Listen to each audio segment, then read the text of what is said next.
So hopefully this will make sense in a moment when we write it and you see. So I'm going to say file equals read dir this time, and we're applying the handle into that.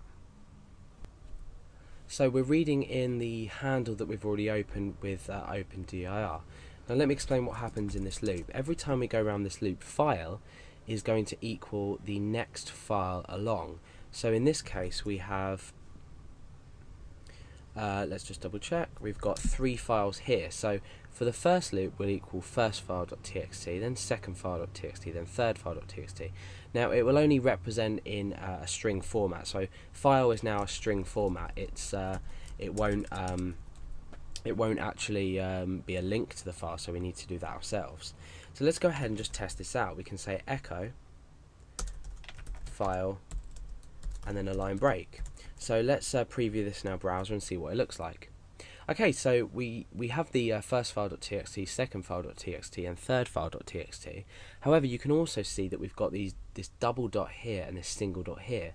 This is just part of a normal directory structure. So it's along with the other files, we've also got this, which means current directory, and this means back a directory. So these are the options that we can do by saying go back a directory or forward a directory.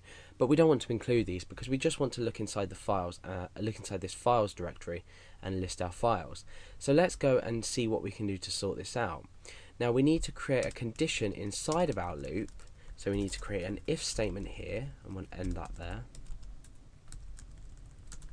Okay, remember your block.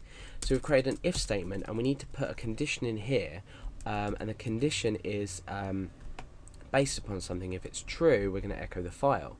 So the condition could be if file doesn't equal a dot and file doesn't equal 2 dots. So if it doesn't equal a dot and doesn't equal 2 dots, then we can echo out a file.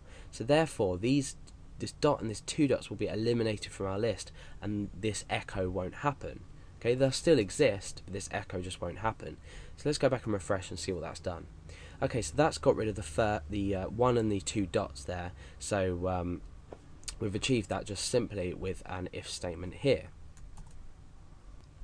Okay, so now what I want to do is create links to the files.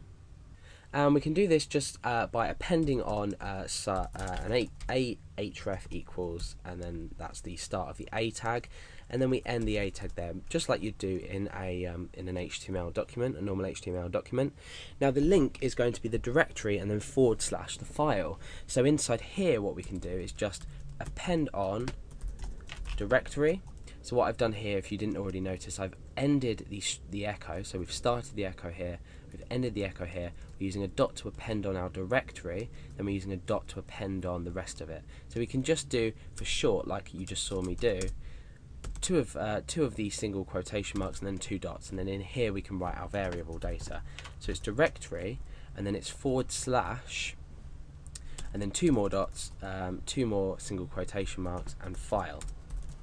So now what we can see is when we refresh, you can see that these are links. Now if you look at the bottom of the video in the left hand corner, you can see localhost /series /file handling /files, and then first file.txt. If I move my mouse down to the second one, you can see that at the bottom of the video, in the bottom of the browser, it changes to second file, and the same with third file. So now what we can do is click on these and view the contents of the first file, view the contents of the second file, and view the contents of the third file, which you can see I've just written the first file, second file, and third file.